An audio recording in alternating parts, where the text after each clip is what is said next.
Thank you for starting your day with Good Day Charlotte. Well, we all know Meghan Markle, everybody's favorite soon-to-be mom, made Vogue for doing motherhood differently. From the vegan paint in her nursery to plans to make her own food.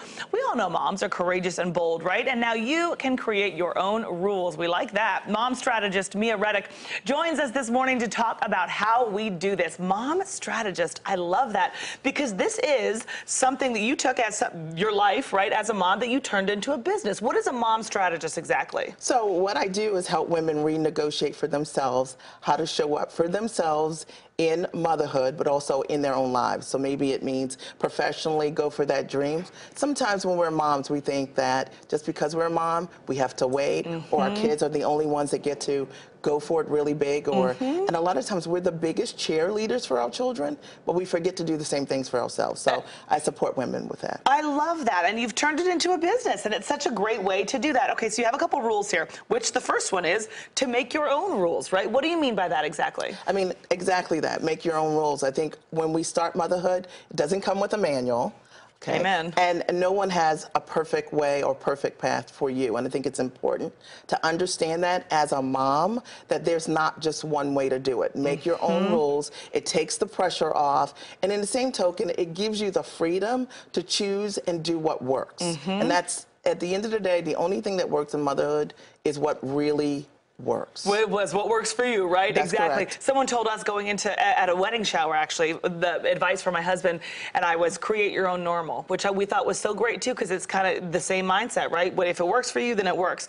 Number two, trust your intuition, which we as mothers do feel like we have. It's just sometimes you just get a feeling, right? You do. And I think sometimes with the parenting books and sometimes with maybe your in-laws or your parents or other moms who are competing with you, you sometimes don't listen to that voice. But the most important thing is to trust your own instincts. Do what feels right for you, and you don't have to negotiate or get public opinion to move forward as a mom. Which is so important in the days of social media, right? Because that can be a tough spot to look at what everybody else is doing and question that for yourself. All right, you have two more that you put on here. I love this, number three.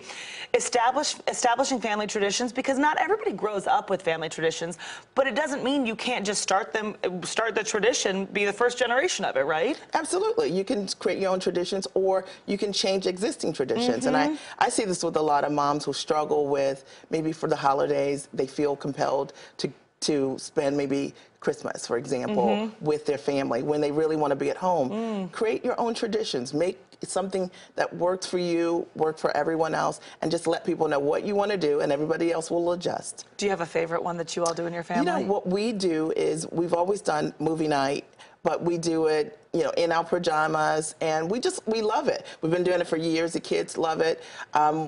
The kids are old. My children are older now. They're 14, they're 17, and they're 21. And they do treasure those traditions. Those are the things that remind them of home. I agree. We do that too. Friday nights, movie night, PJs and pizza. I love it. Number four is imperfection is a gift, which every mother knows, because no mother is perfect, but every mother is perfectly perfect in her own way. Mia Redrick, thank you so much for coming in. Love to have you. Thank you. I've enjoyed being here. Happy Mother's Day. Thank you. Happy Mother's Day to you. Thank you so much. And to all of you watching as well, guys, take a quick break. We got lots more Good Day coming up for you right after this break. We'll see you back here in 2 minutes.